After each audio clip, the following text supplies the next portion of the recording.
Welcome to watch my video. TNPSC group 2 2A model questions. இன்றைக்கு ஒரு 6 கொஸ்டின்ஸ்க்கு விடை அளிக்க இருக்கிறேன். ஜிகே சம்பந்தமான கொஸ்டின்ஸ் இதெல்லாம். முதல் question, x minus y is equal to 5 மற்றும் x y is equal to 14 எனில் x cube minus y cube என்ன? A cube minus b cube identity பயன்படுத்தி இந்த கணக்கு போடணும். A cube minus b cube is equal to a minus b into a square plus ab plus b square.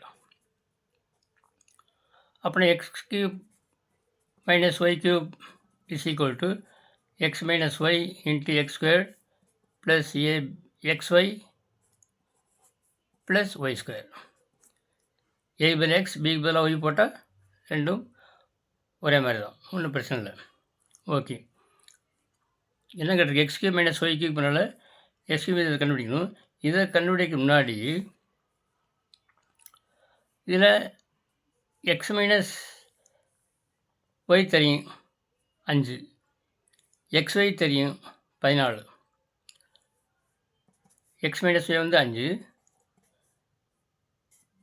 Into x square plus x y plus x square plus y square என்னன்னு தெரியாது. X y வந்து 14. அப்படின்னா இந்த x square y square கண்டுபிடிக்கணும். X square y square தெரிஞ்சால் நம்ம வெளியே போட்டலாம். ஓகே, இந்த x square plus y square எப்படி கண்டுபிடிக்கணும் அப்படின்னா, x minus y whole squared formula பயன்படுத்தி ஏ மைனஸ் ஹோல் ஸ்கொயர் இருக்குல்ல, அது அல்லது x minus y whole square is equal to X square minus 2xy plus y square. இந்த formula பயன்படுத்தி x square y square கண்டுபிடிக்கணும். அப்புறம் இதில் எக்ஸ் ஸ்கொயர் ஒய் ஸ்கொயர் எவ்வளவு? இங்கே எக்ஸ் மைனஸ் ஒய் எவ்வளவு? 5.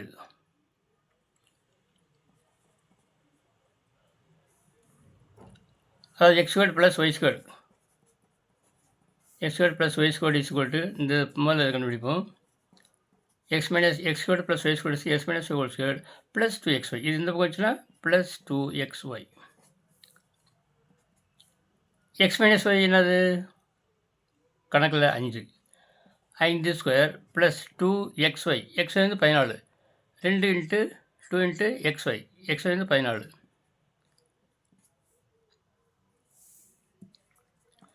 5 25, 14 28. 25 28 53. அப்புறம் x square plus y square எவ்வளவு? 53. இந்த எக்ஸ் ஸ்கொயர் ப்ளஸ் ஒய் ஸ்கொயருக்கு சேர்த்து நம்ம எவ்வளவு? 53 போட்டுக்கலாம். ரெண்டும் சேர்த்து 53. இது எக்ஸ்ஒய், அப்படியே இது விட்டுறலாம்.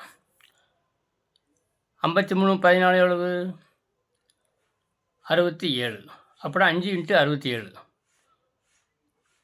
5ஐயும் 67ஐயும் பெருக்கணும், உங்களுக்கு ஆன்சர் வந்துடும். 5 35 5 மிச்சம் 3. 5000 33 335. இதுதான் விடை. ஆப்ஷன் பியில் இருக்கிறது. இதுதான் சரியான விடை. அடுத்து வினா எண் 2. 15/25 equal to x/5 equal to 18/y எனில் எக்ஸ் மற்றும் ஒய்யின் மதிப்பை காணுங்க. ரொம்ப ஈஸியாக, ஒன்றும் கஷ்டம் இல்லை. முதல்ல இதை எடுத்துக்கிறோம். எக்ஸை மட்டும் இங்கே வச்சுங்க. குறுக்கு பெருக்கல் எக்ஸ் இஸ் ஈக்குவல் டு 15 பெருக்கல் 5 பெருக்கல் 15. குறுக்கு பெருக்கல் இது அங்கே போயிடும். 5 பெருக்கல் 15/25.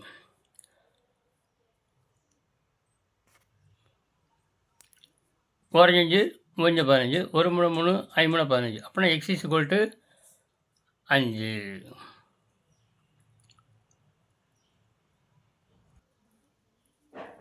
சரியாக சுருக்கம். எக்ஸ் இஸ் ஈக்குவல் டு 5 பெருக்கல் 15/25. ஓரஞ்சு 5 5 25, ஓரஞ்சு 5 3 15. அப்படின்னா X is equal to 3. Okay, X is equal to 3. அடுத்து இதையும் எடுத்துங்க. ஒய் வந்து அங்கே போயிடும், கிராஸ் மல்டிப்ளிகேஷன். ஒய் இங்கே வந்துடும், இது 25 அங்கே போயிடும். அப்புறம் y is equal to 18 × 25. Y இங்கே வந்துடும். ஒய் இஸ் ஈக்குவல் டு 18 × 25 குறுக்கு பெருக்கல். இந்த 15 கீழே வந்துடும். 3 15, 5 25, 1 3 3, 6 18, 6 30. அப்போ எக்ஸ் வந்து 3, ஒய் வந்து 30. Option A. எக்ஸ் வந்து 3, ஒய் வந்து 30. அதான் எக்ஸ் மற்றும் ஒய்யின் மதிப்புகள். இது மாதிரி கண்டுபிடிக்கணும். ரொம்ப ஈஸியானது தான். அடுத்து 3வது கொஸ்டின். அகிலா ஒரு தேர்வில் 80% மதிப்பெண்களை பெற்றாள். அவள் பெற்றது 576 மதிப்பெண்கள். அந்த தேர்வின் மொத்த மதிப்பெண்களை காண்க. இது நம்ம பள்ளிக்கூடம் படிக்கும்போதே இதெல்லாம் உங்களுக்கு தெரிஞ்சிருக்கு. ரொம்ப ஈஸியானதை, ஒன்றும் கஷ்டம் இல்லை. எப்படின்னு பாருங்கள். அகிலா ஒரு தேர்வில் 80%. 80% என்னது? 80/100. மொத்தம் எத்தனை மதிப்புகளுக்குன்னு தெரியாது. அடுத்து என்ன செய்கிறோம்? எக்ஸ்ன்னு வச்சுக்கிறோம். எக்ஸுங்கிறது மொத்த மதிப்பெண். 80% ஆஃப் எக்ஸ் இதுதான் 576. எக்ஸுங்கிறது மொத்த மதிப்பெண் அர்த்தம். எக்ஸுங்கிறது மொத்த மதிப்பெண். அப்புறம் எக்ஸ் சொல்லிட்டு என்னது? குறுப்பெருக்கல். 576 × 100/80. ஒரு சிவர் கேன்சல். 2 8, 2 10. இப்போ 4 இங்கே கேன்சல் பண்ணிக்கலாம். 1 நாங்க 4, மிச்சம் 1 16, 4 நாங்க 16, மிச்சம் 1 4 நாங்க 16. இப்போ இது 144 அங்கேயும் பெருக்குங்க.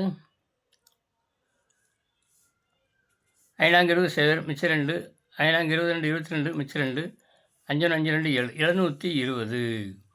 Option C. இதுதான் கரெக்ட் மதிப்பெண். அதாவது அந்த தேர்வின் மொத்த மதிப்பெண் வந்து 720. அப்படின்னா 720க்கு 576 எடுத்துக்கிறாள் என்று அர்த்தம். ஓகே, அடுத்து 4வது கொஸ்டின்.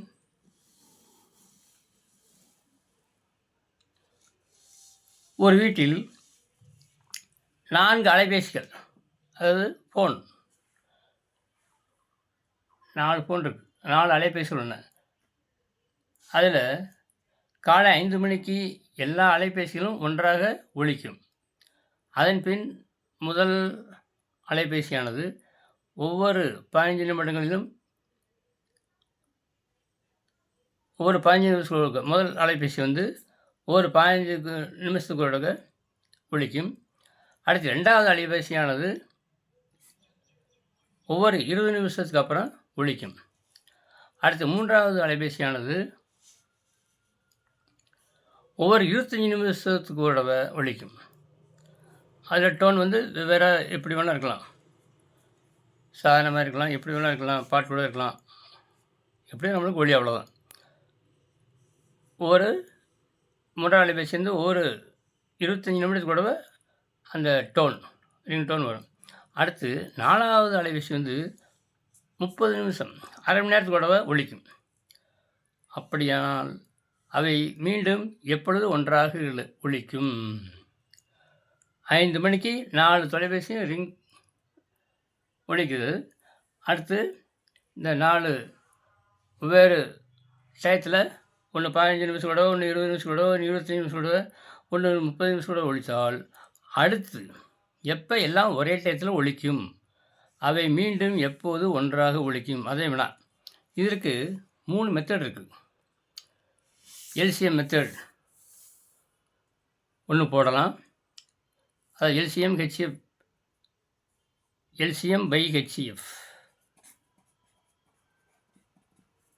பயன்படுத்தி ஒரு ஆன்சர் கண்டுபிடிக்கலாம். அல்லது நம்ம ஒன்றான இப்போ ஒரு டெலிஃபோன், ஒரு அலைபேசி வந்து முதல் அலைபேசி 15 நிமிஷத்துக்கு ஒருக்குனாக்க 15 எழுதிட்டே போகணும். அடுத்து 2வது 20 எழுதிட்டே போகணும். அடுத்து 25 நிமிஷமாக எழுதிட்டே போகணும். அதான் 5 மில்லிருந்து, எல்லாமே 5 மில்லிருந்து தான். அடுத்து 30 நிமிஷம் எழுதிட்டே போகணும். இப்படி 4க்கு தனித்தனி எழுதிட்டே போனால் அடுத்து எங்கே 2 3 4 சமமாக வருதோ அதே நம்மளுக்கு அந்த சமயத்தில் மீண்டும் ஒன்றாக ஒலிக்கும் என்று அர்த்தம். நம்ம அப்படி எழுதிட்டு போனால் ரொம்ப லேட்டாகும். அதனால் நம்ம என்ன செய்கிறோம்? 15, 20, 25, 30. இதுக்கு நான் மாதிரி போட்டு நம்ம என்ன செய்யலாம், எல்சிஎம் அடிக்கலாம். எல்லாமே 5ஆல் வகுக்கும். 3 15, 4 20, 5 25, 6 30. அடுத்து 3ஆல் வடிக்கலாம். 3ஆல் போடலாம். 1 3, 2 3 6. அடுத்து 2ஆல் போடலாம். 2 2 4, 1 2 2. இப்போ இது பூரா பெருக்கினா நம்மளுக்கு அதான் எல்சிஎம். எல்லாத்தையும் பெருக்கினா நம்மளுக்கு அதுதான் எல்சிஎம். நம்ம எல்லா எல்சிஎம் என்ன வரும்? 5 15, 2 30, இது 2 10, 30 10 300. எல்சிஎம் வந்து 300. ஹெச்எஃப் வந்து இந்த பக்கம் உள்ளது மட்டும் எழுதணும். இந்த பக்கம் உள்ளது மட்டும் எழுதினா போதும். 5 15 30.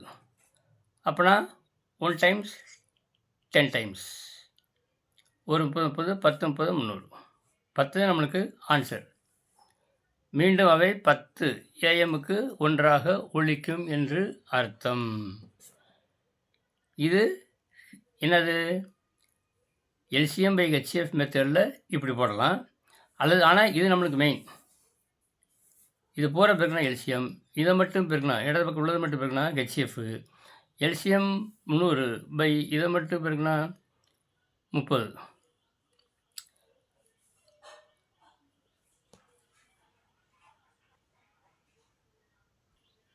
எல்லாத்தையும் பெருக்கினா எல்சிஎம், இதை மட்டும் பெருக்கினா ஹெச்எஃப். இதுதான் ஃபார்முலா. அப்போனா நம்மளுக்கு 10 ஆன்சர் கண்டுபிடிச்சாச்சு. இதவே என்ன செய்யலாம், நம்ம இப்படி போட்டு இந்த கீழே இந்த இதை மட்டும் பெருக்கினாவே போதும். இங்கே உள்ளதை மட்டும் பெருக்கினாவே போதும். அது ரொம்ப ரொம்ப ஷார்ட்டு. இந்த ஃபார்முலாவும் இல்லாமல் எல்சிஎம் பை ஹெச்எஃப் போடாமலே இந்த மாதிரி டானாவத்தை போட்டு கடைசியில் இதெல்லாம் பகாயன்களை இருக்கணும். அப்போனா இந்த 2 10 இதுவும் கரெக்டு தான். இந்த மெத்தட் போடலாம். அப்போனா இது ஒரு மெத்தட், ஃபார்முலா மெத்தட் இது, அல்லது இது ஒரு மெத்தட், அல்லது ஒன்றுக்கு 15 நிமிஷம் 20 நிமிஷம் 25 நிமிஷம் 30 நிமிஷமாக போட்டு எல்லாம் ஒன்றா எப்போ வருதோ அந்த இது 10 வரும் அங்கே. அப்போ அது எல்லாமே ஒழிக்கும். அப்படின்னா இந்த 3 மெத்தட் இருக்குது. இதுதான் ரொம்ப ரொம்ப ஷார்ட். இப்படி டானாவத்தில் போட்டு இதை மட்டும் கடைசியில் பெருக்கி போட்டால் போதும். இதுதான் வெரி வெரி சிம்பிள் ஷார்ட்கட் மெத்தடும் கூட. ஓகே, அடுத்த 5வது கொஸ்டின்.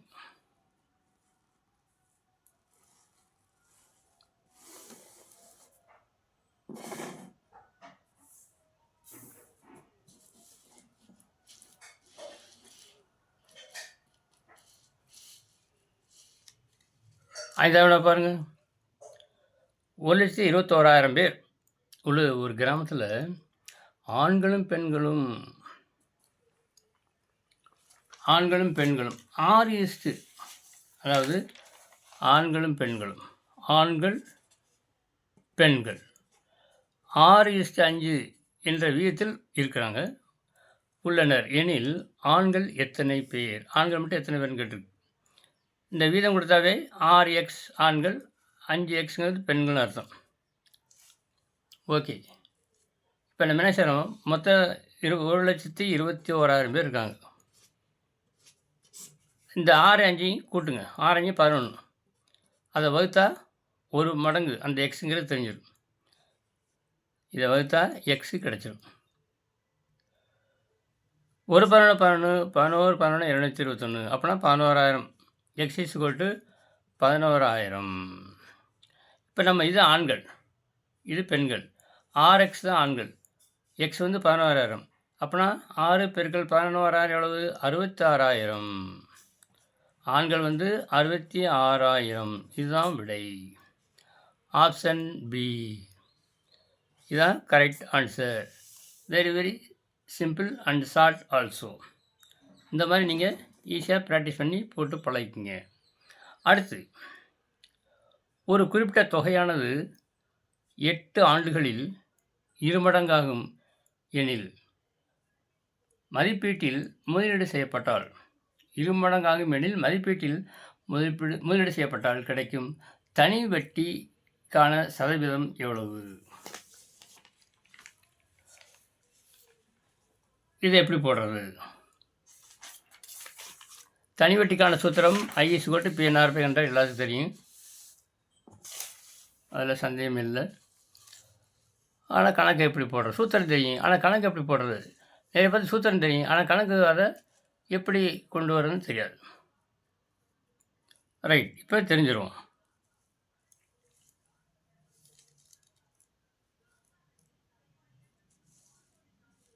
ஒரு குறிப்பிட்ட தொகைனாவே நம்மளுக்கு அது என்ன தொகைன்னு தெரியாது.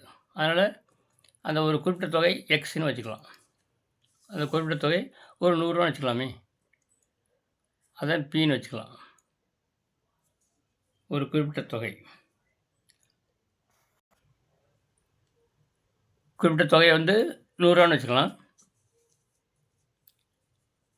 அதாவது P=100 அப்படின்னு வச்சுக்கலாம்.